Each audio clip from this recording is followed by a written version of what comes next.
All right, Shalom. We're going to give all praises to Yahweh by Hashem, Yahweh Shai, by Hashem Rakakwadash. We're going to say double honors to our apostles and elders. Here at Great Millstone, peace and blessings to the hopefully elect. Not sure what the title's going to be yet, but we're going to cover some facts about the genealogy of the kings of the nation of Israel. You had the southern kingdom and the northern kingdom. We're just going to jump right into after the split, and we're going to jump into what we're going to highlight is how when you read the book of the Kings, you have, like if you take Judah, for instance, you have some Israelites, and you can read it in depth to get to the description as of what each one had did. But you had some righteous ones. But what you notice is you had a lot. It was more wicked than there were righteous ones. There was some that did do right at one point and then went back to going off, and it was some that went off and then went to doing right, right? It just shows you the nature of our people, especially with everything that's going on in Israel now. It just shows you that this is who you're dealing with. And then when you get to the northern kingdom, you notice one thing, and there was none of them that did righteous. Now, this doesn't mean that every single northern kingdom was wicked. It just means the kings who were in rulership, none of them did righteous, and that's just kind of telling. When you watch the old apostles videos, talking about the old ones, it was a point in time where they was like, okay, you know what? Like it was a point in time where they used to put up Spanish videos, the apostles and Apostle Ramlab and Elder Zachariah. But then they actually stopped at one point because they said, you know what, Northern King, they just ain't getting it. They just ain't getting it. And I used to hear that, and like it's basically the Northern Kingdom is just so gone off idols and whatnot that they ain't gonna get it. But when you read the scriptures, you see why. It's because they just have a history of being very, we're going to read it, a silly dove, gone into idols, worshiping everything under the sun except the right thing. You know what I mean?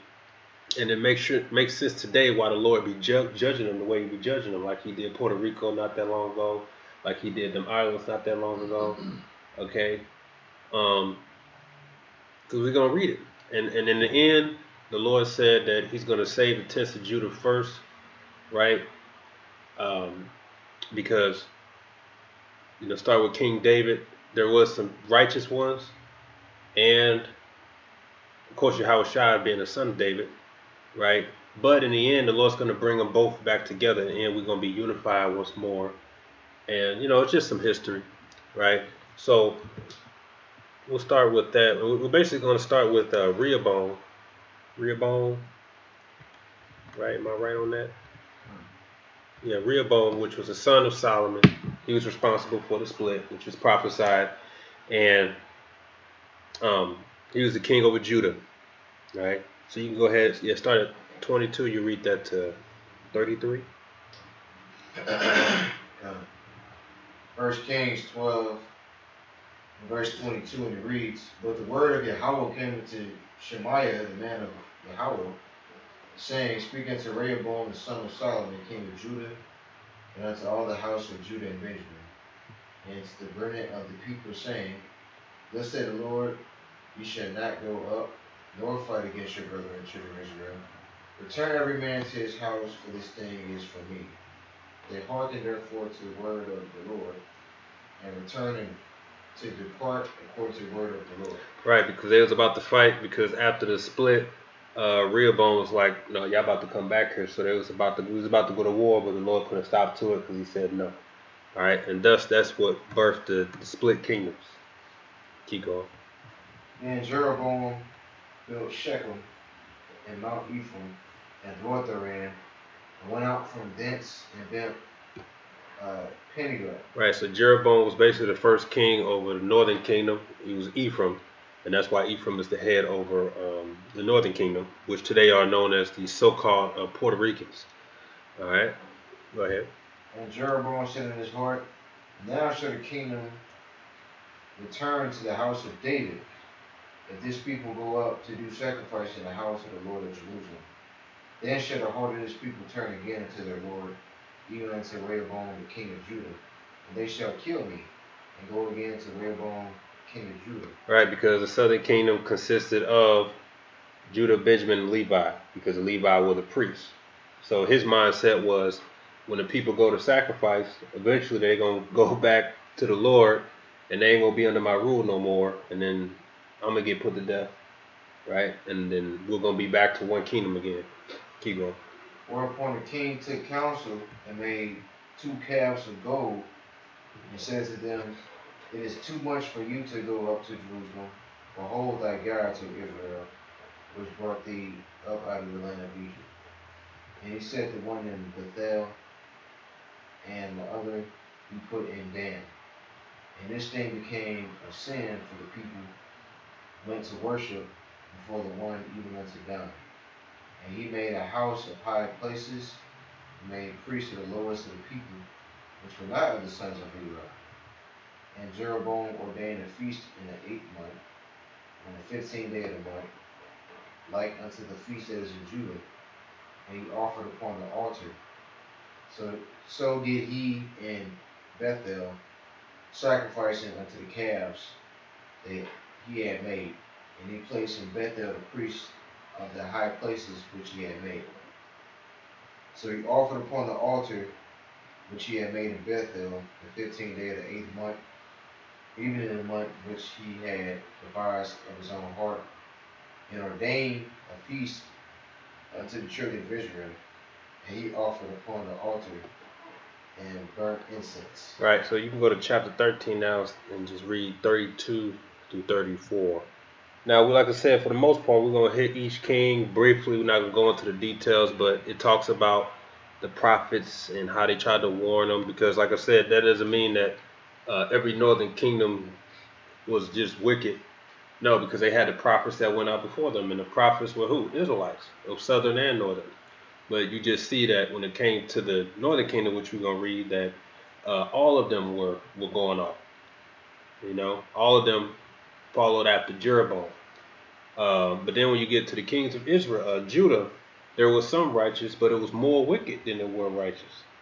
You know, so it just goes to show you the nature of our people, and this is why ultimately it led to the Assyrian captivity, to the Babylonian captivity, and we've been in captivity basically ever since because we just kept going off. Heck, the fact that we even got a king was wicked because we wanted to be like the heathen. So we just slowly stemmed and just fell further and further. And when we had power to do things our way, only a few of us were righteous. You know. So I think we're still on Jeroboam here. So go ahead. So verse 32. Right to 34. God, 1 Kings chapter 13, verse 32. For the sin which he cried by the word of the Lord against the altar in Bethel, and against all the houses of the high places which are in the cities of Samaria, shall surely come to pass. After this thing Jeroboam returned not from his evil way, but made again of the lords of the people priests of the high places. Whosoever would, he consecrated him. He became one of the priests of the high places. And this thing became sin into the house of Jeroboam, even to cut it off and to destroy it from off the face of the earth. Right. So you go to chapter 14 now and go to 21. We'll read that to 26. So like I said, you can read the story in depth, but he didn't hearken to the prophets, and he just kept hardening his heart. You see? This is why we have these books as a record to show our history, you know, and how we basically went off, because everything's recorded to how we got to where we got to today, and why the Lord just said, like, oh, I'm just utterly put both kingdoms out of his sight. Just get out. You know what I'm saying? Because this is what we did. Yeah, so 21. And now we're dealing with Rehoboam, which he's still over Judah. Right? So now we're dealing with Judah. Go ahead. 1 Kings 14:21. Yes. 1 Kings 14:21. And Rehoboam the son of Solomon reigned in Judah. Rehoboam was 41 years old when he began to reign, and he reigned 17 years in Jerusalem, the city which the Lord did choose out of all the tribes of Israel to put his name there. And his mother's name was Naamah, an Ammonitess. And Judah did evil in the sight of the Lord, and they provoked him to jealousy, their sins which he had committed, above all that their fathers had done. But they also built them high places and images and groves on every high hill and under every green tree. And there were also Sodomites in the land, and they did according to all the abominations of the nations which the Lord cast out before the children of Israel. And it came to pass in the 5th year of King Rehoboam that Shishak, king of Egypt, came up against Jerusalem. And he took away the treasures of the house of the Lord and the treasures of the king's house. He even took away all, and he took away all the shields of gold which Solomon had made. All right, you can stop there. Correct us out at 1 Kings 15, right? So that just highlighting Rehoboam. So far, even on both sides, nobody's doing the right thing. You know what I mean? Even though Rehoboam, here it is, he's a son of Solomon, which is the son of David, and he goes off. You know what I mean? That quick. You know, just got to doing whatever he wants. Sodomites all in the land, right? Just doing whatever he wanted. You know? And so this is dealing with another king. This is after Rehoboam, right? And I believe this man there was Abjam or something like that. Go ahead. This is the book of 1 Kings, chapter 15, verse 1. Now in the 18th year of King Jeroboam, the son of Nebat, reigned Abijam over Judah. 3 years reigned he in Jerusalem, and his mother's name was Maacah, the daughter of Absalom. And he walked in all the sins of his father, which he had done before him. And his heart was not perfect with Yahweh, his power, as the heart of David his father. Nevertheless, for David's sake did Yahweh his power give him a lamp in Jerusalem to set up his son after him and to establish Jerusalem, because David did that which was right in the eyes of Yahweh, and turned not aside from anything that he commanded him all the days of his life, save only in the matter of Uriah the Hittite. Right, so you could jump to verse 9. So you see, right after Rehoboam, Abijam ruled, and he still went off too. But the Lord made a promise to David that his seed would reign for so long. That's why the Lord didn't utterly destroy, both kingdoms yet, or southern yet, because he wanted to fulfill that promise to David. So again, so far we're off to a bad start with both sides, right? You can read that.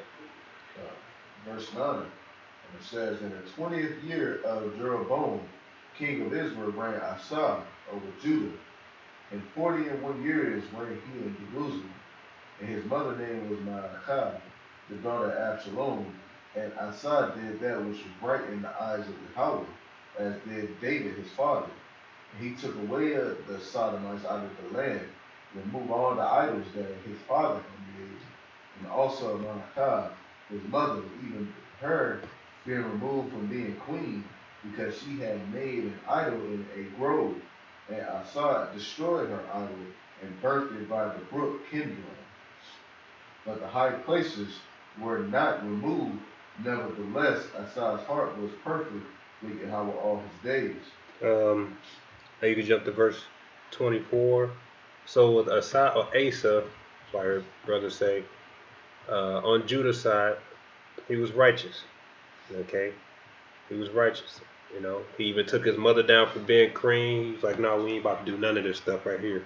So he was doing the right thing, right? At first, right? Verse 24. Actually, I think the story tells you, but you read in another book, right? Because we're going to jump to another king, but he did so good, but in the end, he was diseased of his feet. And the scriptures tell you that I can find it real quick. Verse 23. Oh, it is? Yeah. Well, the point I want was it's going to be in, I think, Chronicles. Oh. Basically, going to tell you he didn't ask the Lord. Yes, so this is 2 Chronicles 16 and 12. And Asa in the 39th year of his reign was diseased in his feet, until his disease was exceedingly great. Yet in his disease he sought not the Lord Yahweh, but to the physicians. So you see, in the end of doing all that righteousness, he put his trust in the physicians instead of seeking the Lord. You know, and that occasionally, and you know, I remember reading this, and I'll get upset because like, come on, man, somebody got to do right all the way to the end. But you know, it's the nature of Jake, you know. But other than that, he did the right thing at one point. But in the end, he put his trust in the physicians and not the Lord. You know, so that shows you that as you age, you can kind of lose understanding, just like King Solomon.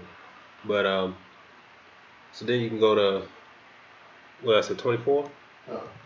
Go ahead. This is 1 Kings 15:24.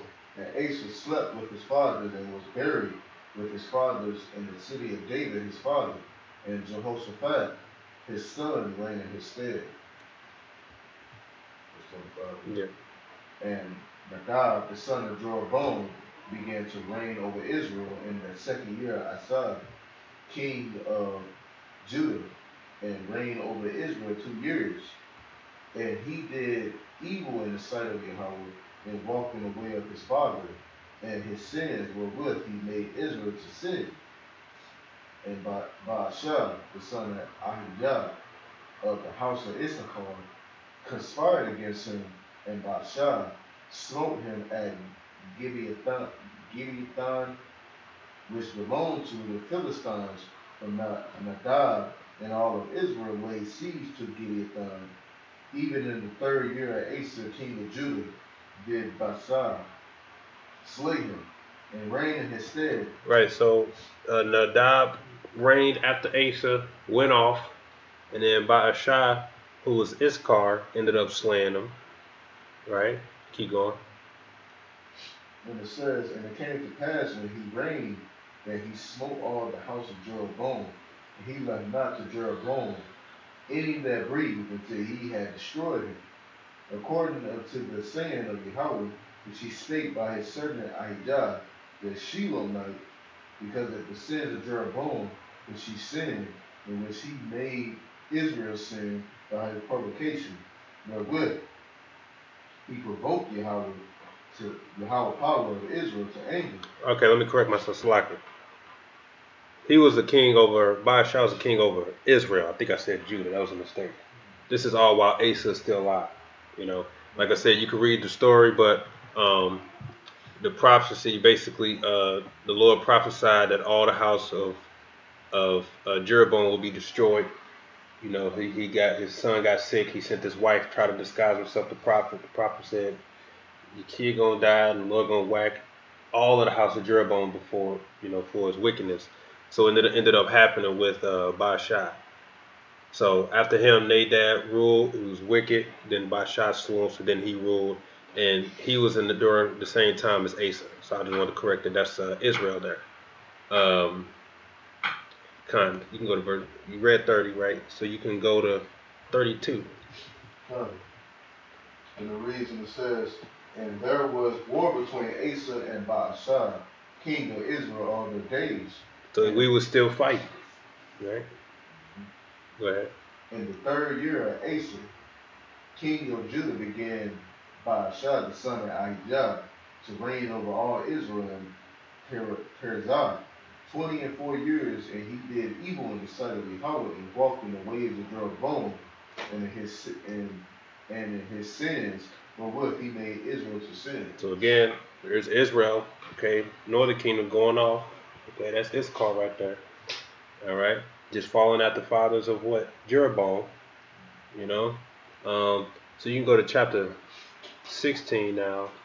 He committed murder too, because he killed all Jeroboam's children. Well, it was prophesied that the Lord's gonna destroy him, but he used him to do it, kind of. Yeah. So. They just let you know the Lord can kill two birds with one stone. Yeah. So take out the family and condemn you at the same time. That's right. Some scary stuff. I'll tell you verse just 29 and 30. You got that? No. Yeah, you can read that. It's just the next chapter, yeah. 1 Kings 16, 29 and 30, right? Yep. The reason it says in the 38th year of Asa, king of Judah, began Ahab the son of Omri to reign over Israel. And Ahab the son of Omri reigned over Israel in Samaria 22 years. And Ahab the son of Omri did evil in the sight of Yahweh above all that were before him. Now we can stop there because we know the story of Ahab. Okay, he married Jezebel and all hell went to hell. Okay, again, this was the northern kingdom. You know what I'm saying? Marrying and what was she wasn't Canaanite? Or was she Canaanite? She was a Zidonian. Is that Canaan? Ham. Yeah, it may be. But she married Jezebel, brought all the prophets under Baal, and then that's where you get Elijah coming in, rebuking them, etc. So we just gonna pass that. If you know the story, you know what I'm saying. A whole, very lengthy story of him going off. So much so that Elijah came. And mind you, every time the Lord is sending these prophets to tell Jake to repent, both southern and northern. But as you can see, a lot of them are either killing the prophets, slaying them. Like we read about the story of Ahab, he was slaying the prophets. Only people that were allowed were prophets of Baal. That's why Elijah had to say, Lord, I'm the only one. They slew them all. So this is our people catching hell. And a lot of that was us, just rebuking the wicked kings. You going off, that said the Lord, that man, kill this dude. You know what I'm saying? This is the type of things we suffered under our people. Jake just wicked. Yeah, even Micah, when he prophesied Ahab's death. Yeah. He had the southern king Jehoshaphat and him. In fact, there's still one more cross out if you don't mind. Chapter 22, verse 41. 41. Yep.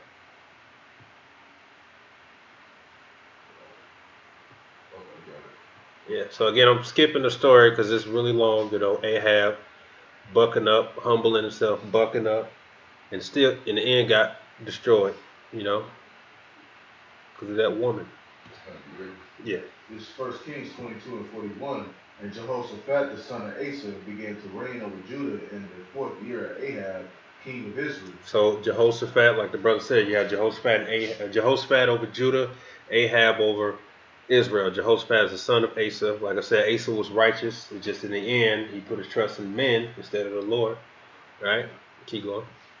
And the reason it says Jehoshaphat was 35 years old when he began to reign, and he reigned 25 years in Jerusalem. And his mother name was Azubah, the daughter of Shilhi.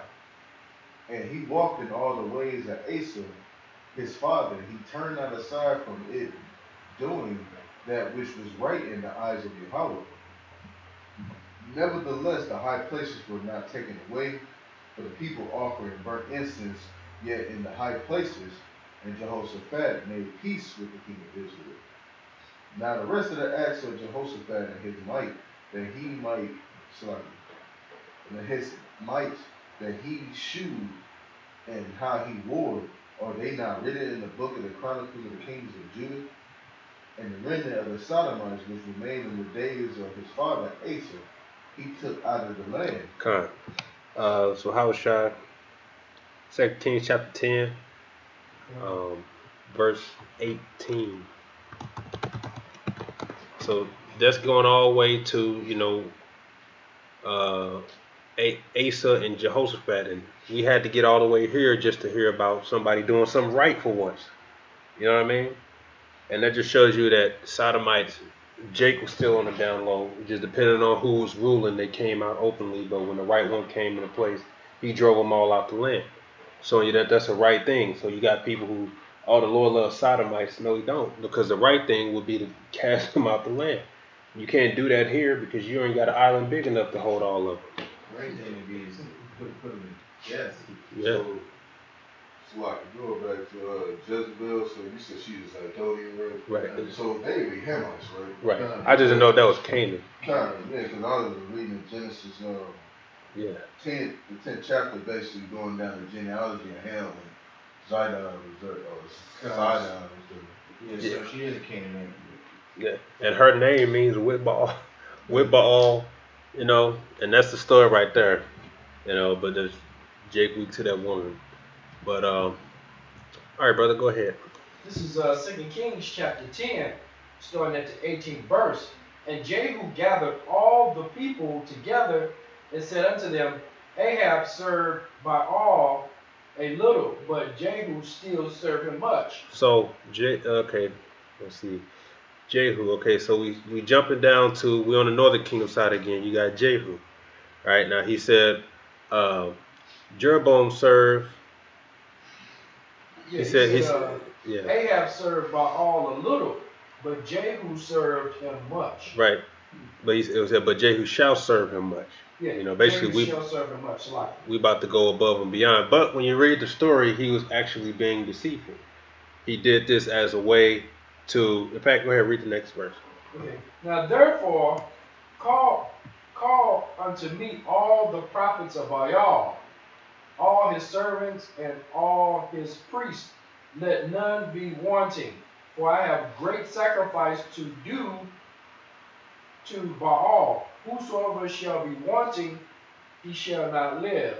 But Jehu did it in subtlety, to the intent that he might destroy the worshippers of Baal. So you could jump down to verse 28. So that right there makes you think like, okay, you know, because you could read, but he made sure he gathered all the people. He was lying to them, pretending, and he made sure he double checked. He said, make sure there are no prophets of the Lord up in here, because he basically knew I'm about to slay these people, and I want to make sure I don't accidentally kill nobody else.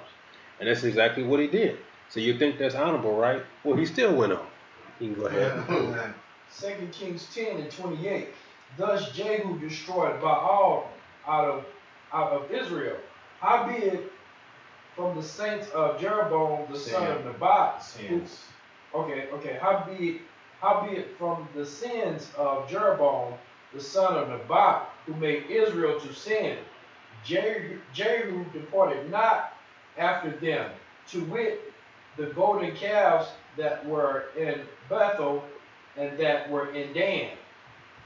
And the Lord Yahweh said unto Jehu, because thou hast done well in executing that which is right in my eyes, and hast done unto the house of Ahab according to all that was in mine heart, thy children of the fourth generation shall sit on the throne of Israel.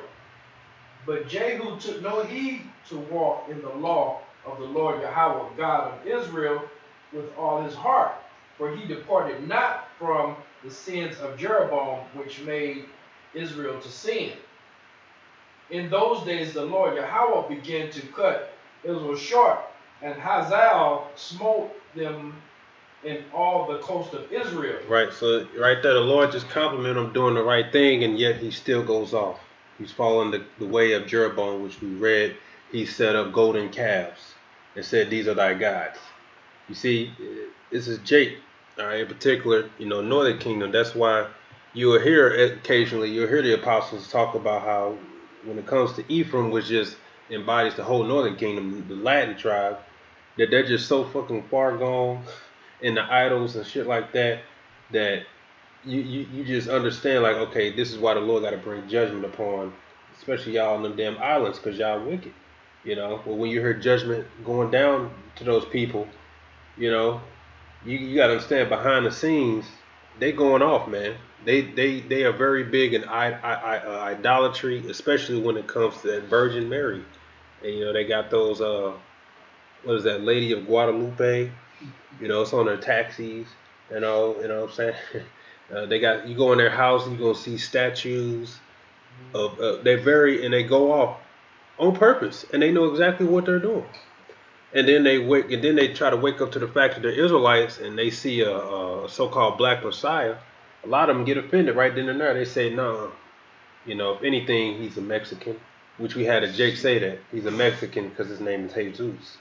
I'm like, you fucking idiot. First of all, you guys adopted that name because you know you're Israelites. But Jesus isn't even his name. But that's just how far gone they are, especially with the Virgin Mary, especially with that. You know what I'm saying? But so it says, in those days the Lord Yahweh began to cut Israel short, and Hazael smote them in the coast of Israel. So the Lord was starting to he was getting sick. He was getting tired. Like I said, I'm just jumping to the certain kings. I didn't hit every single king, But there's stories in that, man. Jake going off doing wickedness, killing the prophets, not listening. You can read it. That's why the books are so long, because it goes from Kings, Second Kings, and the Book of Chronicles. And some of the books go into more depth. Like I said, you got the story of Elijah and Elisha. This is all dealing with wicked kings, trying to put them to death. So the Lord's getting tired. And when it said he began to cut short, that's the Hebrew word quatazah. It means to cut off, So this is when he started to say, all right, I had enough. I'm to start bringing some judgment upon these people. So again, so far on another kingdom, like I said, well, spoiler alert, none of the kings were righteous. Even when they went to start off good, they went back to doing evil. And like I said, when you go to the side of Judah, you have more wicked than righteous. But then you have some who went from good to bad, and you have some that went from bad to good. So now you can go to chapter 17 and start from the top on that. This is 2 Kings chapter 17, starting at the first verse. Right? It says, in the 12th year of Ahaz, king of Judah, began Hoshea, the son of Eli, to reign in Samaria over Israel 9 years. So now we're getting down to the end here. Okay, you got Hoshea, which was actually the last king recorded in the kingdom of Israel. Yeah, you keep going. Right, verse 2. And he did that which was evil in the sight of the Lord Yahweh, but not as the kings of Israel that were before him. Against him came Salmanasar,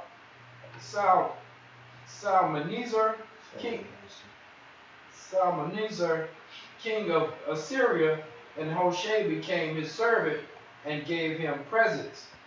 And the king of Assyria found conspiracy in Hoshea, for he had sent messengers to king of Egypt, and brought no presents to the king of Assyria, as he had done year by year. Therefore the king of Assyria shut him up and bound him in prison. Now you can jump to verse 18. Okay, verse 18, right? And it says, and they rejected his statutes and his covenants that he made with their fathers. Verse 18? I'm sorry, Salakia. It says, therefore the Lord was very angry with Israel and removed them out of his sight. There was none left but the tribe of Judah only. Like I said, I'm skipping it, but it's basically showing you how they was putting their children through the fire, sacrificing to Baal, just going off. That's what Jake was doing. And so the Lord said, what? Now it's time to remove them out of my sight. Because again, there was no righteous kings among them. Doesn't mean that they were all wicked, because you had prophets of the northern kingdom and they just weren't hearkening to them. But nevertheless, the Lord was judging them. Right? So he said, all right, now it's time to get them out of my face. And it was actually Hoshea, right, the Assyrians, that took the northern kingdom into captivity. And then that's where they eventually came over here to this side of the world. You know what I'm saying? And when it said the tribe of Judah only, it's really talking about the three tribes. Keep going. Also, Judah kept not the commandments of the Lord Yahweh their God, but walked in the statutes of Israel which they made. And the Lord Yahweh rejected all the seeds of Israel and afflicted them, and delivered them into the hand of spoilers, until he had cast them out of his sight. For he rent Israel from the house of David, and they made Jeroboam the son of Nebat king. And Jeroboam drove Israel from following the Lord Yahweh, and made them sin a great sin. For the children of Israel walked in all the sins of Jeroboam, which he did. They departed not from them, until the Lord Yahweh removed Israel out of his sight, as he had said by all his servants the prophets.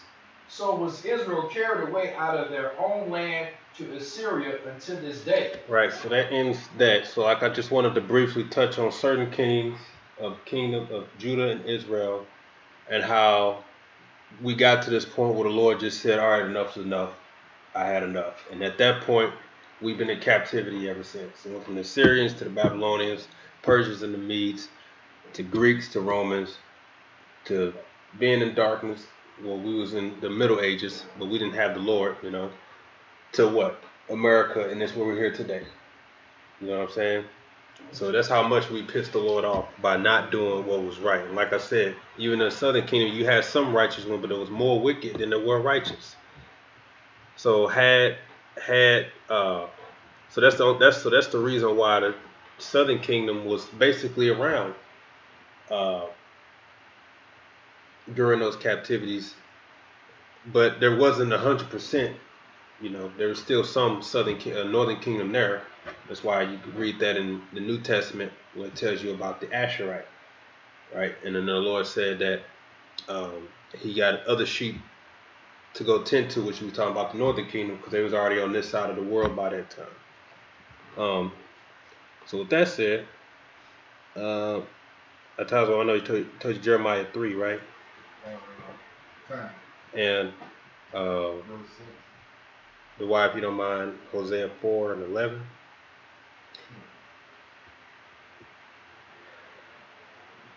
And Prophet, can you give me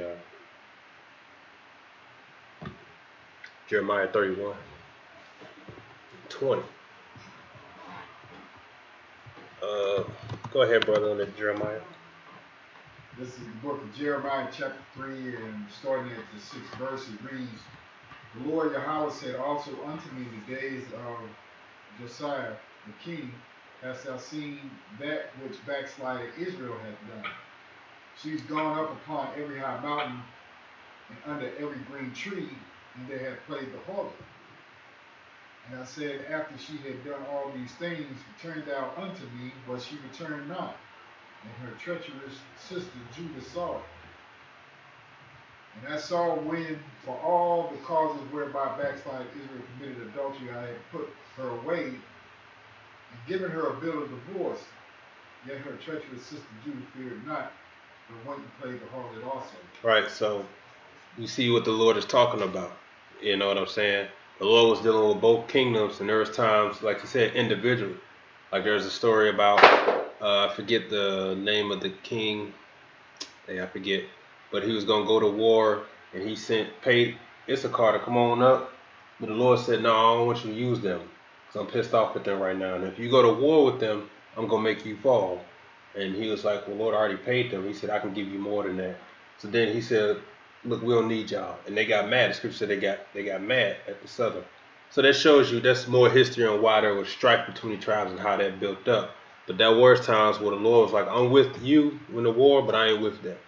So don't include them in your army. Even though y'all brothers, he pissed off. See what I'm saying? So when you're talking about northern and southern, and you say, look, in Judah treacherous, you're going to follow after her. So he's talking to both, right? You can keep going. Verse 9. And it came to pass through the likeness of her whoredom that she defiled the land and committed adultery with stones and the stocks. And yet for all this, her treacherous sister Judah had not turned unto me with her whole heart, but vainly, saith the Lord Yahweh. And the Lord Yahweh said unto me, the backslide Israel had justified herself more than treacherous Judah. Right, and it says, but vainly, like instead of turning their whole heart, but vainly, which that word just goes into with the pretense, not fully committed. Vainly, Hebrew word, shakar. Yeah, falsehood. So deceitfully. And why is that? Because you had some righteous kings of Judah, but not all of them.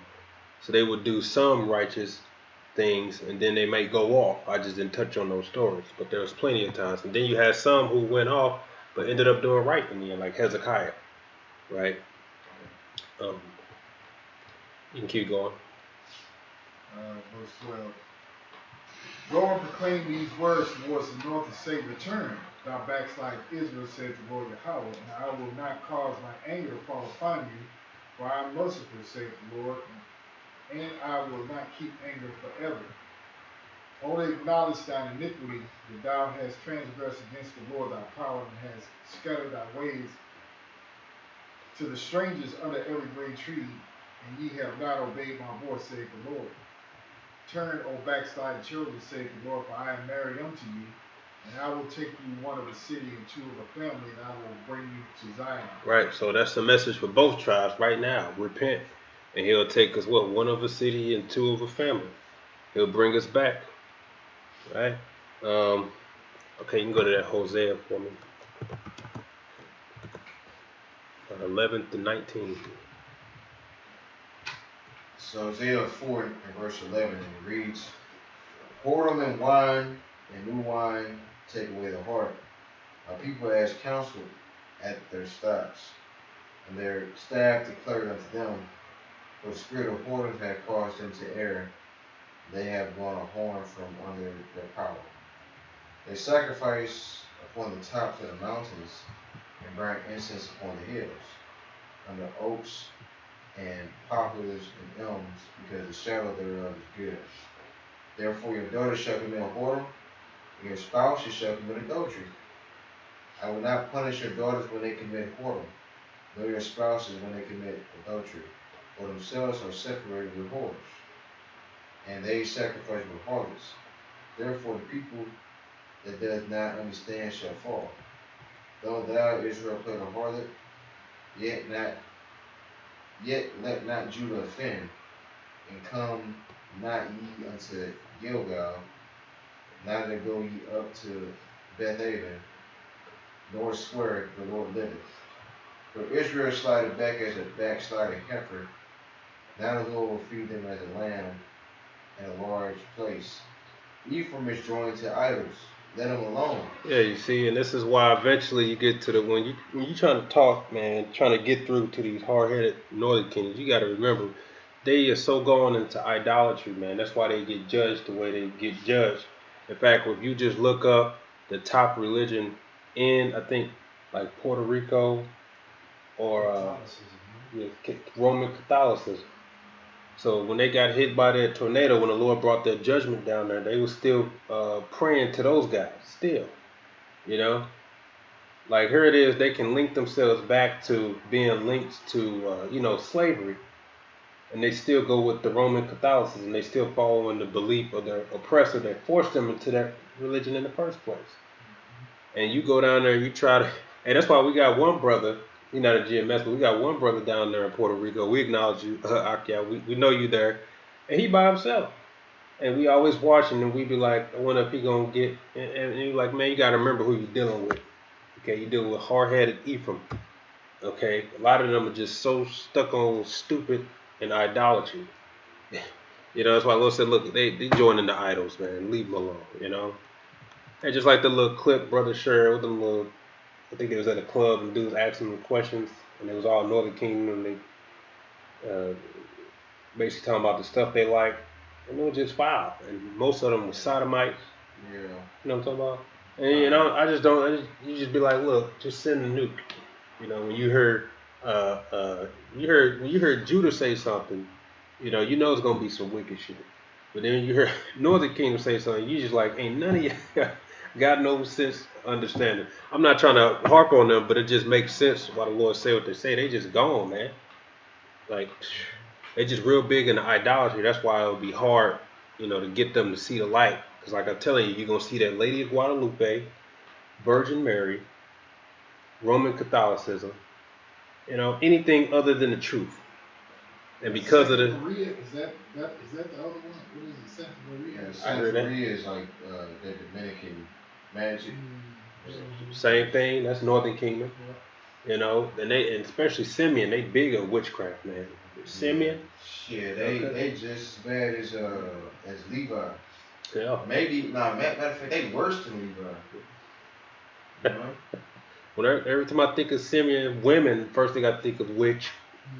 That's how much they are attributed to that shit. Right. That's how much they so far gone, especially them women. Okay, a lot of them are fucking witches, man. They're just like their sister, the N-Dub, Southern Kingdom woman. They wicked too. But if every time I even meet a Simeonite woman, I automatically think you probably a witch. That's how much they into that stuff. That's Northern, man. They left. They deep into that left.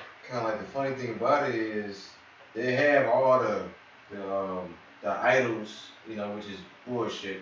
They have all the idols and claim that they believe in the Heavenly Father and His only begotten Son. But then they want to get their pomade on the side. They yeah, I know this lady, you know, she's a prophet. You know, I'm like, oh shit, the bitch a witch. Yeah. You know, and yeah, she you know, she had a vision and this time I'm like witch. You know, like you said, witch. You know, tarot cards and all that. Crystals and shit. And in Brazil, one thing known down there is a lot of cannibalism goes on down there. In fact, all the videos I've seen of cannibalism all have to do with Northern Kingdom. Like they be eating each other, you know what I'm saying? Especially in Brazil, like I know people like Brazil, but there's a lot of foul shit that go down in there in Brazil. You know, in the name of their gods, harvesting body parts, and a lot of it's cannibalism. It's big down there. You know? Yeah, and they get that shit from Ham. Yeah. Like Ham do that shit. Like I'm gonna eat your heart, so that's gonna give you some you know, some type of power or something. That's the Hamite shit. You know, you even had Jake over there in the west coast of Africa that was doing that. Did y'all see that? They was basically taking their dead relatives and like grinding them up and like smoking them. I forgot what the name of the drug was. I think it's like some type of, you know, when your body decomposing, they make like some type of chemical. It might be sulfur or something, and they get high off the sulfur. Wicked. So yeah, we wicked shit, man. we gonna throw Southern in nerves too. Like they on the island with Levi, and they big in witchcraft too. That's why the Lord be really jacking y'all up, because y'all supposed to be the priests. You know, well the priesthood is open to all the tribes now, but you know that's why you're reading. You know, the Lord basically get disappointed at Southern because he like, you coming straight out of the loins of David. You supposed to lead by example, and King Solomon. You know, like, but you can read the rest of that started from 17 again, Baba Sure. I'm talking about Tazman. You can read the rest of that started from oh wait, no, that was you. Yeah. Slack it. Yeah. Verse 17. Ephraim is joined to idols. Let them alone. Their drink is sour. They have committed whoredom continually. Her rulers with shame do love thee. The wind have bound her up in their wings, and they shall be ashamed because of the sacrifices. Right, and like I said, Ephraim represents the whole northern kingdom, so it's not just Ephraim. You got Manasseh in there, Zebulun, Gad, Simeon, all them in there. Like we read, they was really joined into Baal, Ahab. You know, you can learn a lot from Ahab, but everything besides Yahweh Ba'Shem Yahushua. You know, they didn't follow after their ancestors such as Joshua, who was a good leader in the kingdom. You know, plenty of other good Israelite leaders from Southern. Instead, they followed Jeroboam when he set up golden calves, and his own priests to say, "Look, y'all the priests." You know, going off the Jeremiah and how can you give me Isaiah 11, and Tazwan, can you hold me Zechariah 12, and that'll be it.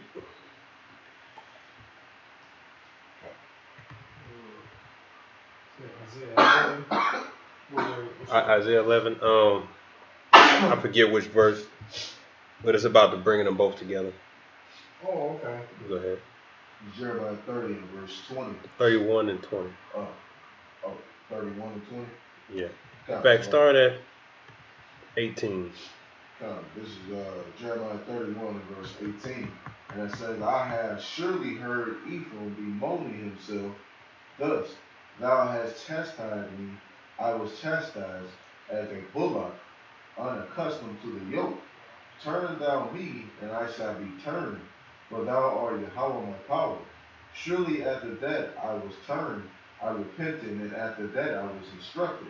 I smote upon my thigh, I was ashamed, yea, even confounded, because I did bear the reproach of you. Right, so again, it's not just the bashing of the northern kingdom, you know, like I said, we love our brothers, but this right here is showing you that, because you got wicked Israelites out there, man, and it goes back to the strife, you know, they every now and then they resurface just to say all the tribes are black, and The Lord ain't dealing with the Latin tribes, and all that's doing is just vexing um, the Northern Kingdom, which we're gonna read because they know the history, right? And they like I say, even when you read the history, hearing Jake get messed up, the Southern was like, yeah, that's what they get. They deserve that.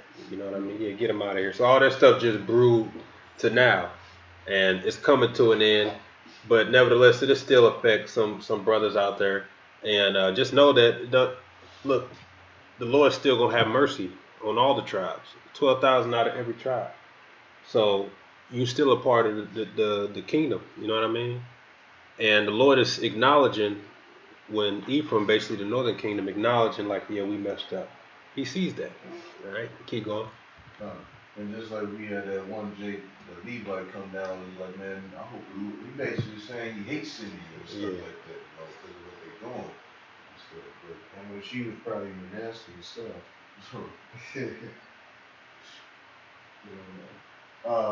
what was that, verse 30? Verse 20. Yeah.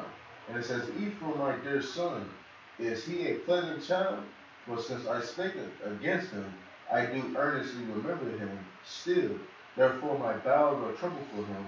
I will surely have mercy upon him, saith Yahweh. Right. So you see, the Lord acknowledges Ephraim, right, and He says, you know, I will have mercy upon him. So that's just for the brothers out there, like I said, Northern Kingdom. They go through it. You know, they go through it. They're reading about the story, and like I said, you got the so-called black-only Israelites. You know what I'm saying? Offending them. A lot of them, they going through it. But guess what? Just know all you gotta do is read Revelation chapter 7. It tells you y'all gonna be a part of you part of the elect. The Lord is bringing us both back together, and the Lord sees your bemoanings yourselves, and you doing the right thing. You know, and our leaders, a lot of our leaders are northern as well, leading by example. You know, so for the other Akyam to help them in, because I mean, nobody in the room may not see it, but a lot of brothers go through that out there. You know, a lot of them who look like the foreigners, they got their own demons they battle. They look like the foreigners, right? So they have doubts within themselves. You know, but that's why you got the scriptures for comfort. All right, you know what that said in Isaiah 11? God.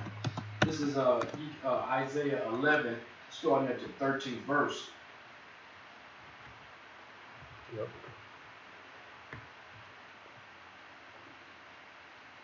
All right, ready? Yep. This is Isaiah 11, starting at the 13th verse. It says, the envy also of Ephraim shall depart, and the adversaries of Judah shall be cut off. Ephraim shall not envy Judah, and Judah shall not vex Ephraim. Because that's exactly what's going on. When Southern throw that whole, man, dude's wicked.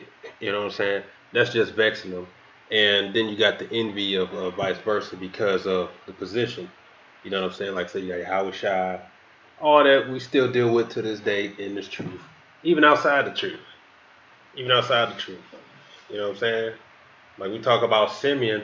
I'm leery with Simeon. I wouldn't want to go to Dominican Republic because I see all the videos about how if you got the appearance of Southern, how you get mistreated. And we the same damn people. You know what I'm saying? But that's there though. It's like, the hell with you. But I understand where it come from. You know what I'm saying? But it's gonna be put to an end.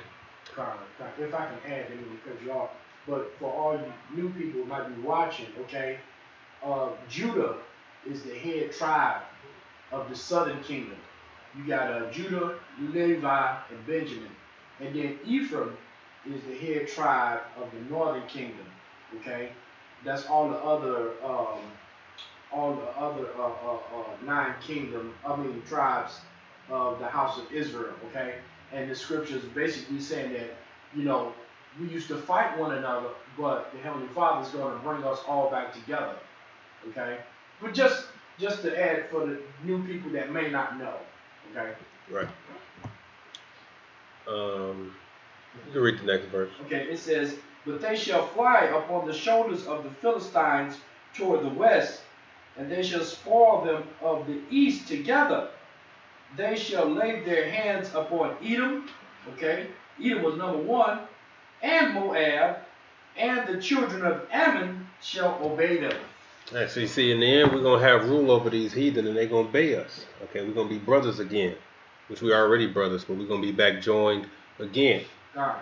You know, so it's in there. So you can go to that Zechariah 12, read that to verse 10, and that'll do it. Because like the brother said from the beginning, Judah was set up for the head over all the tribes. But then when that split happened, as you can see, Ephraim took the throne over the northern kingdom. And like I said, Jeroboam, his heart was wicked, so he said, I'm going to make my own priests, lest they go up there, and then we become one kingdom again. So that's basically when the whole envy and all that started anyway. Because I tell you, there was war between Jeroboam and Asa. It was a bunch of back and forth. So, you know, like you said, for the new people, I never had any, before I came into truth, I didn't have any bad experience with Northern Kingdom, but a lot of Jakes did, Southern did. It's like, you know, it's kind of hard for me to accept that because of the hell I had to deal with in their life. But we know where it stems from. You know, it stems from the scriptures, old, you know, old little infightings we had. You know, what the hell's going on? Well, I said chapter 12. It's like, all right, brother, go ahead. You said verse 10 or Start at 1. This Zechariah chapter 12, verse 1, it reads, The burden of the word of the Lord for Israel, saith the Lord, Yahweh, will stretch forth the heavens and lay the foundation of the earth, and formeth the spirit of man within him. Behold, I will make Jerusalem a cup of trembling unto all the people round about, when they shall be in the siege both against Judah and against Jerusalem. And in that day will I make Jerusalem a burdensome stone for all people. All that burden themselves with it shall be cut in pieces, though all the people of the earth be gathered together against it. Another thing throughout there, when the Lord says Judah and Jerusalem, like I said, it's the same as saying Judah and Israel. It's talking about the southern and the northern. You keep going. Verse 4.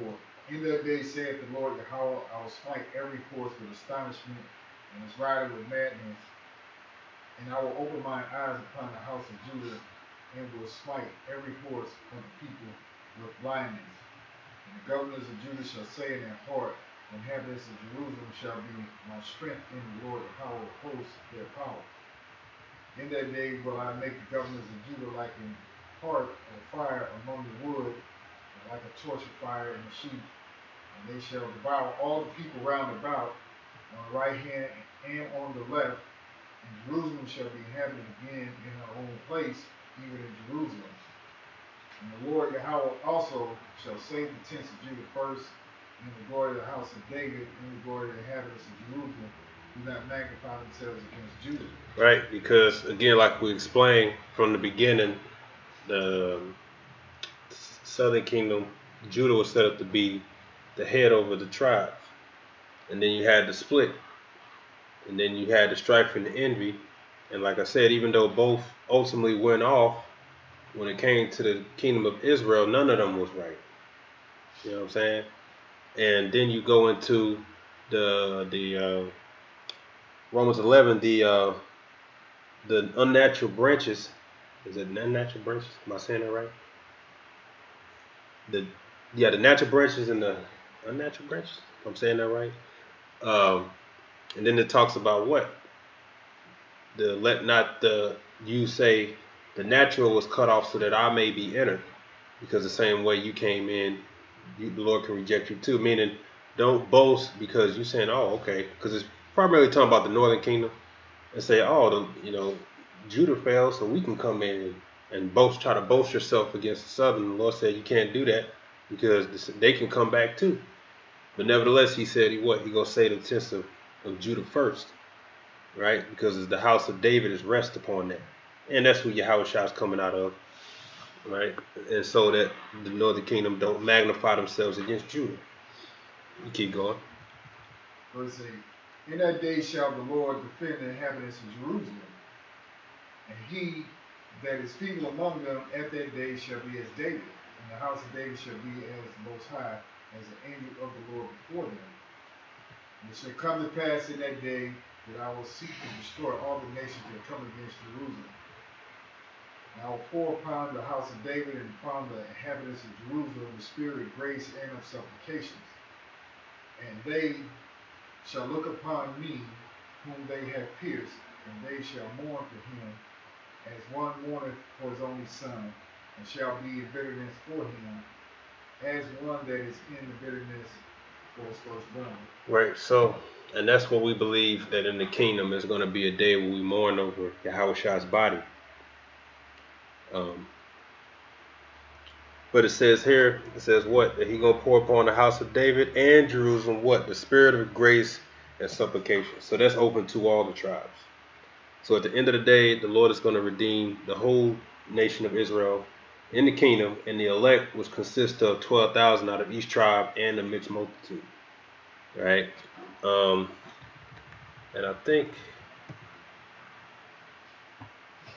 come on, man. I think that was also Zechariah where you just said, is it? Wow.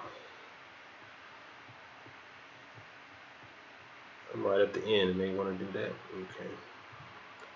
Basically say you will bend Judah and shoot Ephraim or something like that. Yeah.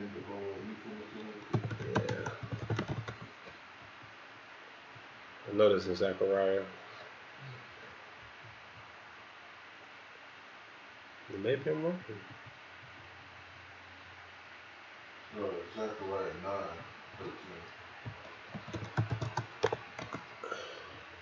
9:13. Go ahead. And reason it says, when I had bent Judah for me, filled the bow with Ephraim, and raised up thy sons, O Zion, against thy sons, O Greece, and made thee as the sword of a mighty man. And the Lord shall be seen over them, and his arrow shall go forth as the lightning, and the Lord Yahweh shall blow the trumpet, and shall go with whirlwinds of the south. And the Lord of hosts shall defend them, and they shall devour and subdue with sling stones, and they shall strike and make a noise as through wine, and they shall be filled like boughs, and as the corners of the altar. And the Lord their power shall save them in the day of the flock of his people, for they shall be as the stones of a crown, lifted up as an ensign upon his land. For how great is his goodness, and how great is his beauty. Corn shall make the young man cheerful, and the new wine with the maids. Right, so just another verse showing you that the Lord's going to use both tribes to bring judgment together. Bend Judah as a bow, and load Ephraim as, the arrows. Said what? The envy and the strife are going to depart, but we're going to ride upon these Philistines. We're going to get them. We're going to get Moab. We're going to get Edom. So we're going to end up getting these people, these heathen, and all that touched us. And then, of course, you got the chapter of Ezekiel 37. So, that's the history on it. And like I said, there's a bunch of nuances, but it explains the strife between the tribes that's still going on today, in the truth too as well. But once you understand the scriptures, you understand why the Lord says what he says, and why he's going to do what he's going to do, and why you can understand the nature of, say Northern Kingdom, and why they're so going into idols. But at the end of the day, the Lord still loves his people, and he's going to extend mercy to them. And in the end, we're going to join hands, and we're going to get these damn heathens, man. Do y'all have anything? What you got? Isaiah 11. Well, 10. Okay.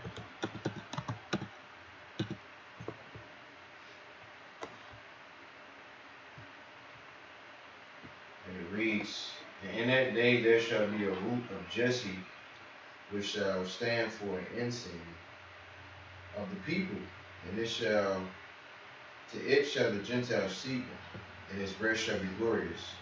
And it shall come to pass in that day that the Lord shall set his hand again the second time to recover the remnant of his people, which shall be left from Assyria, and from Egypt, and from Pathros, and from Cush, and Elam, and from Shinar, and Hamath, and from the islands of the sea. And he shall set up an ensign for the nations, and shall assemble the outcasts of Israel, and gather together the dispersed of Judah from the four corners of the earth. The envy also of Ephraim shall depart, and the adversaries of Judah shall be cut off. Ephraim shall not envy Judah, and Judah shall not vex Ephraim. Like the brother was saying, the Lord is gathering us now. You know, because you got Israelites just scattered all throughout the four corners of the earth. Okay? You even got, you got a GMS Australia, you got a GMS Germany. And what the hell Israelites doing in Germany? And we everywhere. You got Israelites in Japan. Okay? And yeah, the Lord said that the vexation and that envy is going to depart. Because we are Israelites. And we on the line together. Just look up Chicago. It's probably one of the most diverse camps, big camps, diverse, southern and northern together. In fact, the one we chopped it up with last camp was northern. Very spiritual guy. Who looks to be Gad. We received him, man. Whereas some guys who got a problem with that, they would have rejected him because he doesn't look like, Wesley Snipes, which is just stupid. You know what I'm saying? So Northern King is some of the nicest people you ever meet. Yeah. Except Ruben. No, I'm just playing. I'm just joking. Just joking. Get on you. See, that proved my point. No, I'm just kidding. Anybody's got anything? No. All right, so with that, we hope it was edifying. And we say shalom. Shalom.